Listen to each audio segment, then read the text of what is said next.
Kelvin MacKenzie used to be editor of The Sun, Murdoch camp, and yesterday on GB News he made a massive admission. Kelvin admitted that not all of the people that voted Brexit in 2016 still support it.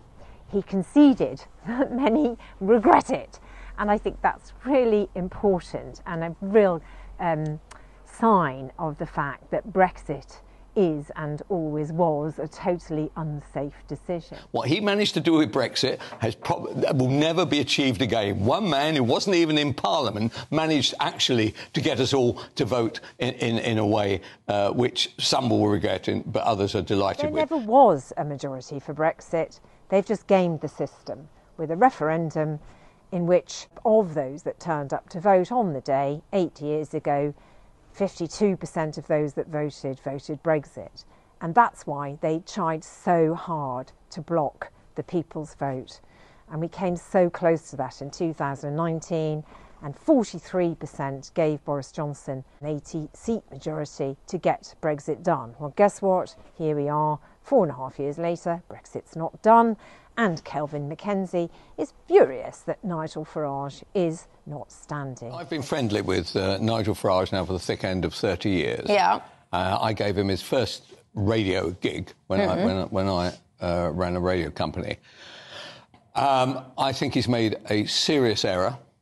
I think it's a wrong decision. I thought that letter that the PR handout that he gave there was a disgrace, frankly, because what he was saying was, look, the UK, little old UK, well, very nice too, but actually there is a bigger fish to fry. I'm off to the States, OK?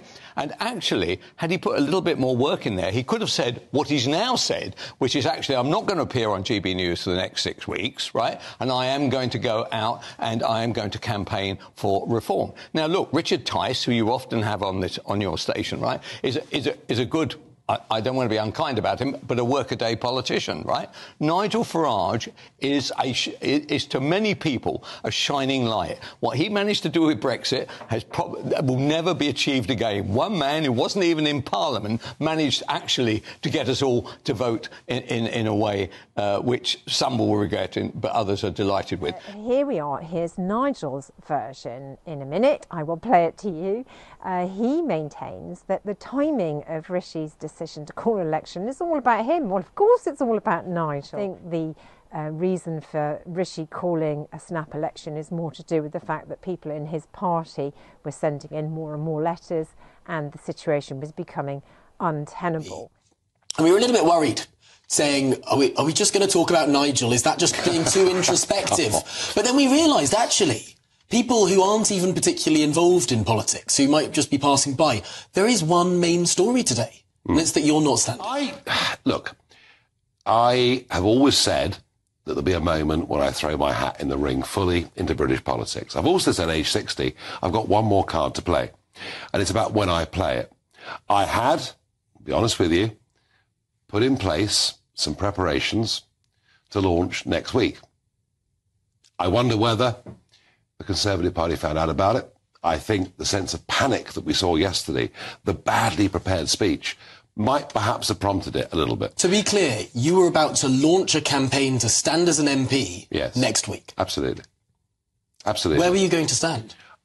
That wasn't certain. That wasn't certain. There were a variety of options that I could have gone for, but I was about to do it next week to say, look, I'm going to do this full on. However, that's the only thing that's changed. The fact that I won't be standing has changed.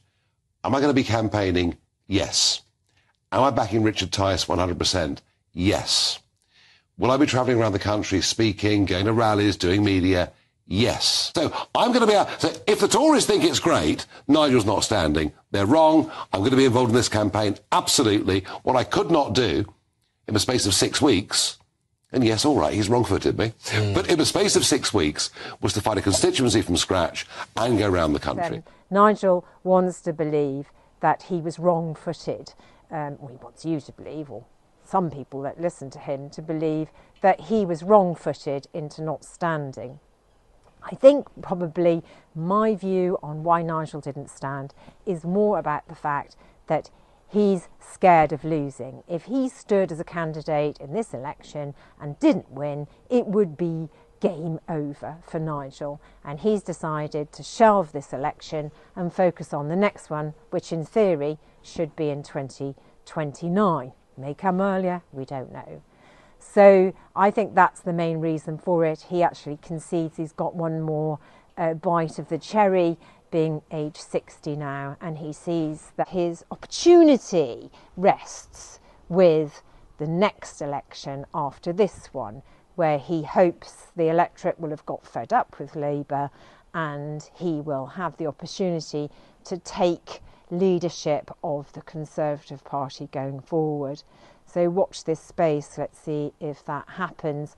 It's another reason why Keir Starmer has to act quickly to get Britain back into, or as close to, the European single market, as close as possible, to get rid of these trade barriers, to ensure that growth returns and people feel a bit better off. If they don't feel better off, there will be disillusionment, and we will be looking at a very scary reality of going or looking at the possibility of a very far right-wing government. And goodness me, we've had a fairly right-wing government this last 5 years, and it's looking sure that Keir Starmer will win this election.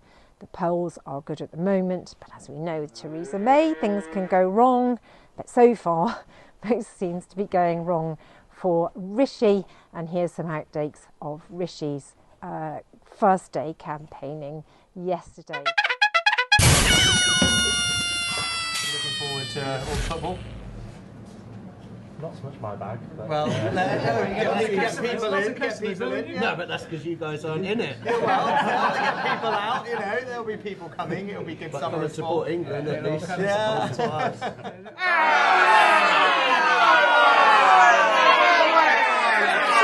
Let's open it up. Who's got some hands up? Right, okay, let's start there and let's go there. Brilliant. Right. So, thank you and welcome to Area Wash. In distribution centre, it turned out 2 questioners in high-vis jackets didn't actually work there, but were specially invited Tory councillors. Right, you had a question. Yeah. Prime Minister, well, thank you for coming to Area Wash this morning. I imagine you're a pretty busy guy right now. A reminder that not all is as it seems in election staging on your screens for the next 6 weeks.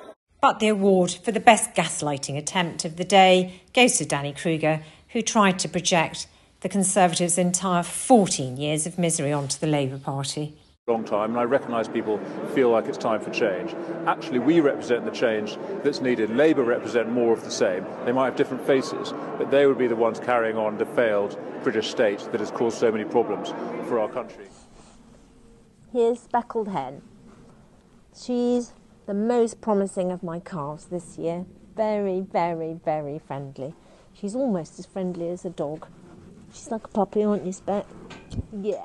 Thanks for watching. Don't forget to comment below, and if you haven't subscribed, for goodness sake, subscribe.